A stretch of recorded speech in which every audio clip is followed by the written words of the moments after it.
All right, just going live from the current location just to discuss a few topics. Modifications as far as hygiene, able to implement being disruptive to franchise space.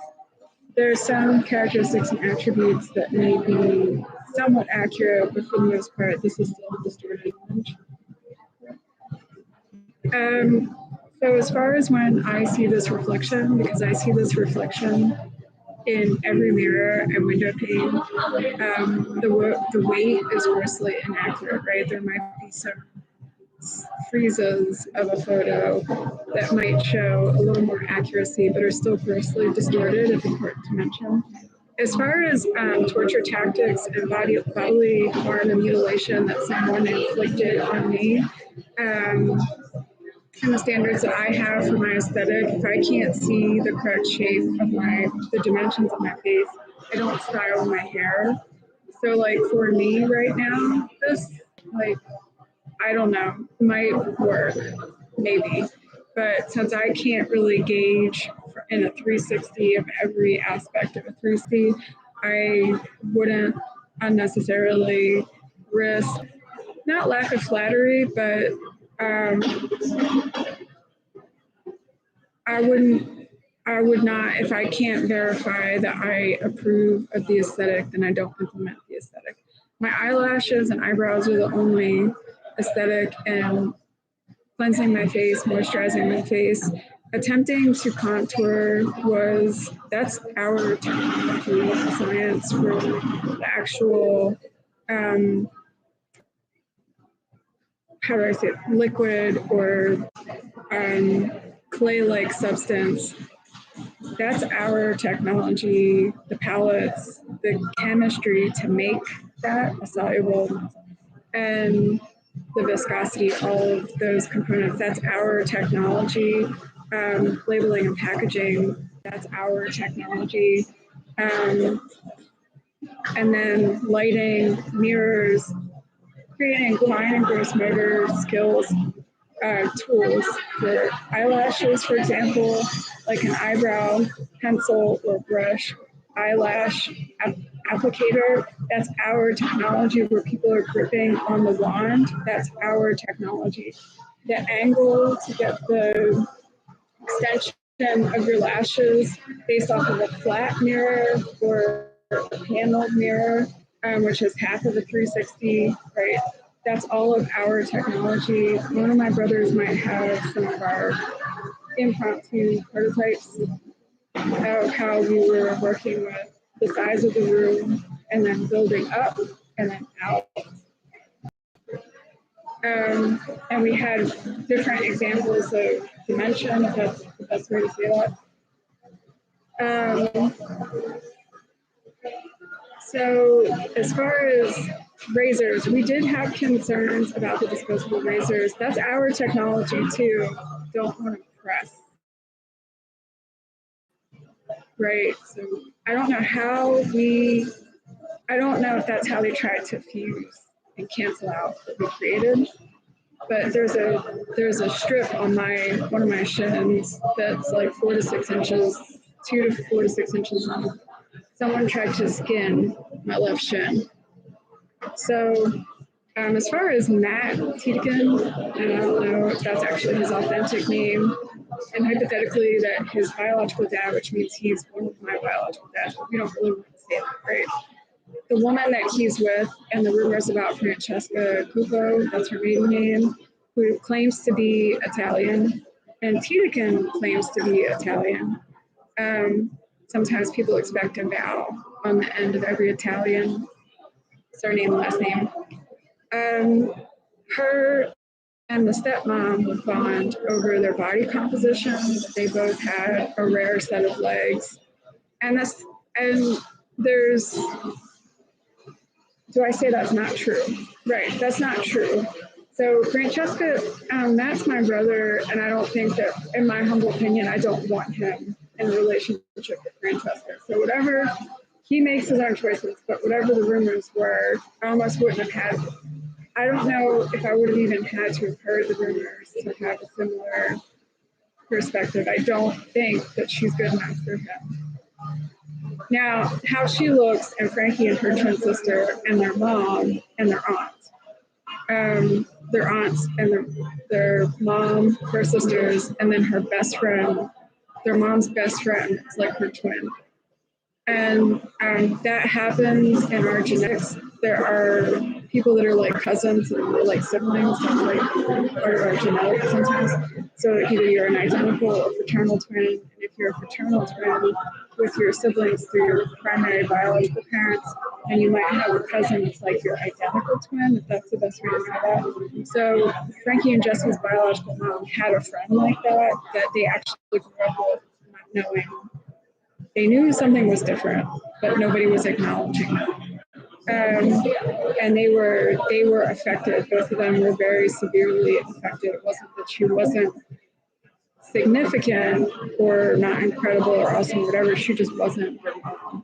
And they didn't know how to say. They would describe her personality, her demeanor was different, her presence was different. I guess the cadence of how she would speak or something like that was different. Not so much how she appeared physically, because their mom and the other woman almost looked like identical twins in consideration of subtle but discrete and bold differences, if that's the best way to say that. So their temperament, something was extremely different about the women's temperament. And they were both like, that she wasn't as happy, she wasn't as nice. She was very starkly different. She didn't connect with them the same way. That's how she looked the same from whatever they were able to gauge, but she was not the same at all. And so it was almost like she died. But they were constantly seeing her, and it wasn't her, so they're affected. And my brother wouldn't have, I don't know what's going on with him. So for me, and how we remain committed to husband and our family and documentation, some people, as far as the topic of maybe the best oversimplification and example would be a stranger standing in front of your face 24/7 nonstop. Like anywhere and everywhere you go, a stranger is standing right in front of your face and they won't go away. That's what this is like. So we don't really go, we don't delve too far. That's how bad this is. So whatever the effect of, think of someone encroaching on your space and refusing to move. That's what this is like. So we've met some people that, like when I see this, I don't see Francesca at all. She's not nice. She went to undergrad with Frankie and Jesse. She was close with Jesse, I think, from my understanding. However, I got this information. She was interested in photography, and her sexual orientation was what she tried. She was purposely mean to Jesse. She like overpromised to spend time with her, and then she tried to ridicule her and question her sexual orientation, saying that she should not have been devastated by a budding friendly experience at like during her freshman year at grad. And she did that on purpose. She invited her to dinner with her, and then she purposely canceled to spend time with another girl for a photo shoot. And then the photo shoot, she was photoing the other girl and herself. Francesca was photoing the other girl and herself. And then she was using that as like her alter ego. She was trying to zoom in on what Francesca was trying to zoom in on the photo that she perceived to be like an epiphany of who she was, of what the semblance to experience of her was. And she was so off point and so off kilter that Frankie's sister Jessie could not help but be crushed and offended by the grandeur, disillusion, and just blatant, like in some ways, resentment, contempt, hostility. That's the best way to say that. So there was a domineering experience and danger to that. And that was how I interpret Jessie made sense to make a break, even though she was still wounded from what had occurred. The other young lady knew that Francesca was crazy, and somehow Frankie's twin sister found solace and gained strength, even though still. So she didn't avoid or run, if that makes sense, but maybe she didn't fully debrief from that experience. And as far as how she saw herself and her self-esteem, I don't know if Frankie and Jessie have had eating disorders. I really don't know. I don't know if they binge or restrict. I think that's one of them. There were some concerns that Frankie, I don't know, maybe made herself throw up a few times. But if people have been drugged, then that's like a very, very, if they've been poisoned and they learn that they ingest, I mean, I don't know what that would be like, to be very honest. Usually the onset, I don't know what would cause that kind of quick reflex, if that's, which is separate from a gag, to try to, I don't know, I don't understand, to try to force yourself to throw. As far as being poisoned, like complete separate topic, brushing teeth and brushing tongue and roof of mouth. Sometimes that might, I don't know, I don't know anything about that, but I know that sometimes people look for reach. And as far as oral hygiene and all that, I don't know what dentists, I don't know what people that practice dentistry maybe just aren't licensed dentists. And I'm not discrediting myself to define a parameter. I'm remaining as objective as possible with a knowledge deficit and providing an oversimplification of one analogy and another analogy that don't collide or overlap, right? These are two very different topics of conversation for critical thinking and evolution of a conversation in a very oversimplified way, but in a way that might be very helpful. Maybe if there's a knowledge deficit to kind of develop new questions, and there's a self-esteem component associated with that. So common sense maybe might be the next complete separate topic, like if you're thinking of a shoebox. What you do, you break the box down and create more space. So for me though, when people told me that my husband was dead, I don't confuse myself for my husband, but I look like I look very different. This is a complete stranger. This is not, that wouldn't even be the right ball. I have like the most blonde, natural hair that any person can have. There was one girl who had very naturally blonde hair that apparently her hair would turn green when swimming in a chlorinated pool. Boris was another example. My hair is like, I'm not albino, but I'm like that. I'm closer to what people would interpret as albino versus this. So what people would try to force as far as hypnotism or brainwashing, two separate topics, and how it's a covert over obstruction to the truth, the methods implemented, the formulas, methods, the procedures, the interventions implemented to obstruct the truth and make myself a stranger to myself, that everybody else can actually see how I still look. So somebody tried to mutilate my body. So what someone, for example, one example would be being in the shower or wherever in a restroom, foot on a step stool at the sink, hot water, shaving, and we tried to document that. We had to, as far as like, we don't deep fakes. As far as the precise calculations of a web or a map, right, the dimension, we're not going to discuss that any further, but we, as far as forensics and just expansion of perception and no preconceived notion, in consideration of stressors as far as avoiding confrontation, not avoiding unnecessary confrontation. People are burned out, they're fatigued, something something's going on, that they're burned out and they're fatigued, and that's affecting communication. But whatever the topic is still, whatever they're discussing, no matter how relevant or not relevant, there's still clarity. So that's the best way to say that. So there's tolerance, enduring, and focused are very, very different topics as well. If that's the best way to kind of distinguish and differentiate. Animosity and short-term and long-term goals and inferential reasoning and coincidence, no preconceived notion, and not really befriending people, not participating in developing rapport, we're not networking, but we're staying socially appropriate in the ways that we're able to. We're not looking for anything, that's the right way to say that.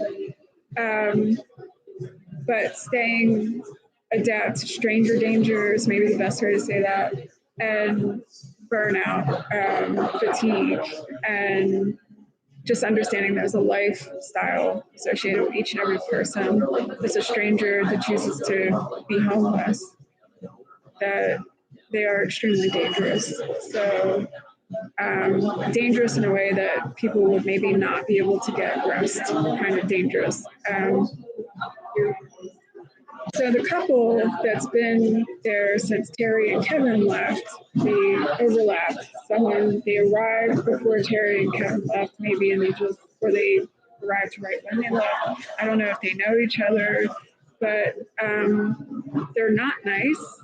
And as far as mockery of knowing what they did and do they gain satisfaction, I wouldn't even care to know if that's, but as far as conflict management and what needs to be brought to account, that does matter.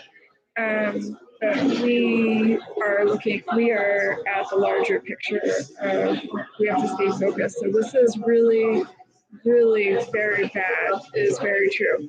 We can't implement sophisticated methods to gain that evidence, the exact evidence to quantify that, and we create facts like who's a problem, who's not a problem, who's coordinating what. So if these people have a vested interest, a financial investment in trafficking, this is never the place for us, if that's the right way to say that. So there are alliances with the people that prep the food or deliver the food, whoever they've partnered with, because they've decided that they're willing to respect themselves less and that they've gained the high of whatever their addictions are, because that's like the only way that people, unless they're retarded, right? Values and principles are kind of like a gamut, if that's the best way to say that. So when some people are fundamentally flawed, there's never rationalization. And so we just don't make an assumption. We know that we don't have access to our equipment to be able to get certain information. So we just proceed as if they're somehow normal people, but they're really not. And that's why the topic of constitutional rights has been a recurring topic for us. And free from association, organic nature, trajectory, choice by informed consent, and by default. So if someone's starting pre-verbal in their life, whatever the maturation is, regardless of their acuity, the organic of their comprehension, functioning, and capacity for language and self-control, they're damned, because in some ways they have to learn the hard way that their environment's not safe and that they're constantly at a risk until a certain point that they can start earning their own money. And that's what's reasonable. So why is that topic relevant? Being forced into a situation to be camping out, and then they're lingering, loitering, something has changed that's put them physically where I'm at, even if they were still stalking, really surveilling.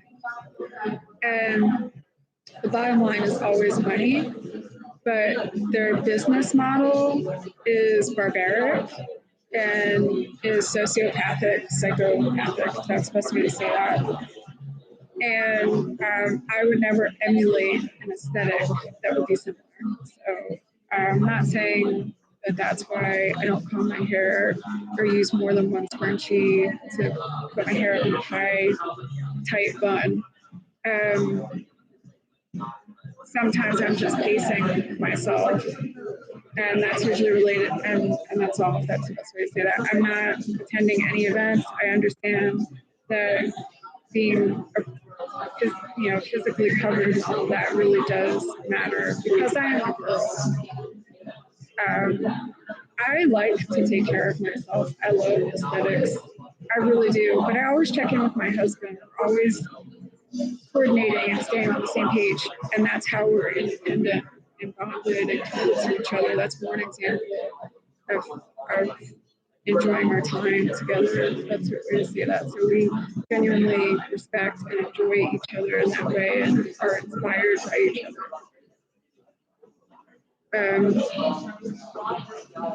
So copying, and when people don't even realize they're copying, we get iffy about that as well. So that's the best way to say that. So bereavement and problem solving, compartmentalization, and kind of not forfeiting, just qualifying a topic for a little while. But we don't think of this as a game. But the anger of how people have tried to implement the standard to begrudge and denigrate me is a problem. As far as respecting my marriage, respecting my husband, and respecting my family. One example is trying to freshen up today and budget when I've had money available to me, and making the most,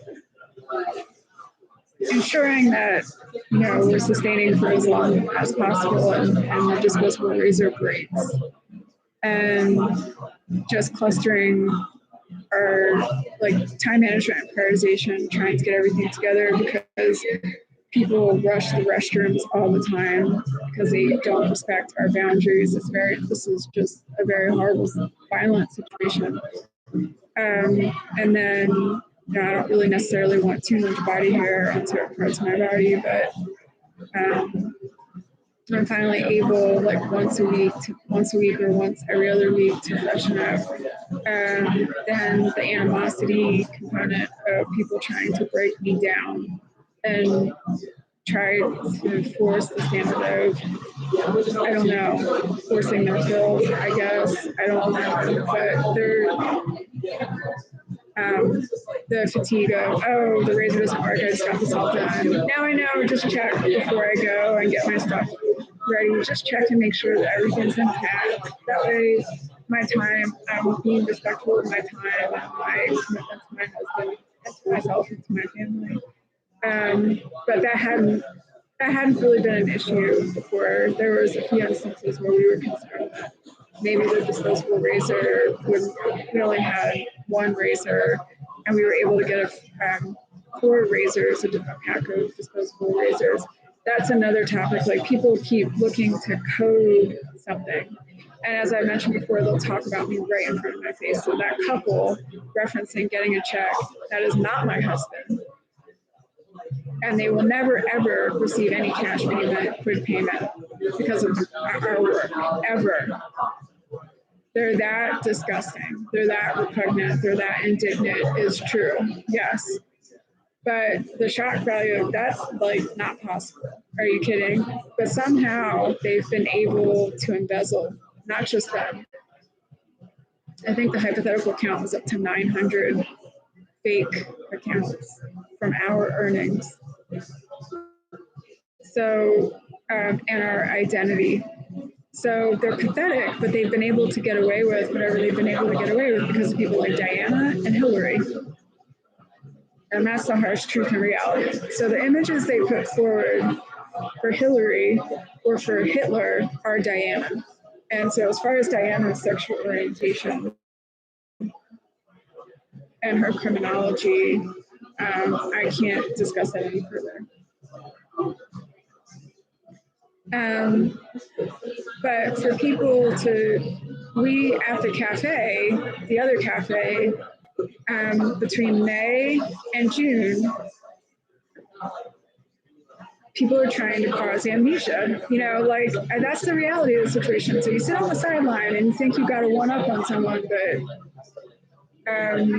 you know, we're as aware as we can be of what's going on, and we're staying committed to our short-term and long-term goals. And this is really that bad. So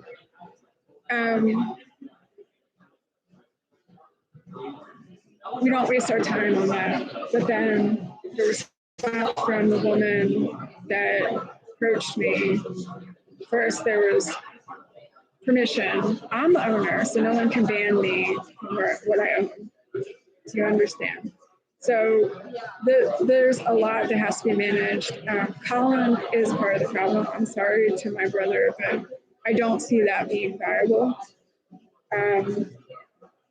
And so that's all for now. And I will not go back there. That's why we ventured to the other location, and they were completely disrespectful. I mean, they were as hospitable as they could be, and whether or not that person had a variation of the strain of COVID, I mean, this is just in alignment with what our concerns and our grievances are. And we've not seen any manager or district manager meet the standards to even be eligible to be employed with our corporation. So I don't know what's going on, Howard, but this has to stop. But when someone tries to poison and they try to create a psychedelic effect, then no one has to have a virus for there could be a certain fragrance, anything. There could be a color, depth perception, altitude, anything.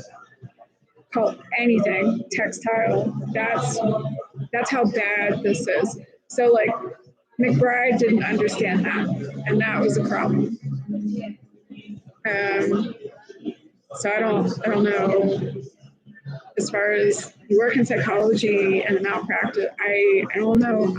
I'm sorry, but I don't know what to say because that's my question. Like if you're a psychiatrist, you have to know, even if, I mean, as far as lab values for psychiatry and testing for therapeutic levels, I don't know how they want to revamp that, but I don't think that the physicians are bad. I just think that the system of medicine failed them. And I don't know, that's not micromanagement. That's how personalized and specialized medicine has to be. And so as a physician myself, and as an academic myself, I'm trying to understand how you can make sense of diagnosing and prescribing, because I would not. But my experiences, despite my chronological age, I don't know, have been different. So I'm not being disrespectful. I don't understand, because it seems like there's a continuum of hypothetical, but there's still so much risk and there's so much lack of regard for life and prognosis. And I don't know if it was just a time management of work-life balance where certain family members were getting to it. They knew they had to endure stuff like they were a scut monkey, and then they were going to fine tune, and that they couldn't cancel out the positives of how this could really be in alignment with what they wanted for their lives. So that's why we always try to discuss this with integrity, and just so that we can be as thorough and effective with understanding what needs to change. And I guess military medicine is different. Maybe that's the best way to say that. So I'm concerned of offending people that I really respect and admire. So I'm going to stop with the topic for now and proceed with today. Seems that they tried to poison me again with the food from the Tuesday night dinner. And I don't know who's guilty. I don't know if it was the supplier of the food or the preparer of the food or both, or the pastor or the volunteer or one of the people that relies on having access to that church. I don't know. They could have put something on the counter and not cleaned the counter. That's why, and we asked for policy and procedure. They just don't care. So I don't know. This is a crisis that needs immediate intervention. So in my humble opinion, all those people need to be arrested. And the church needs to be shut down. The meal program needs to be shut down. Thanks.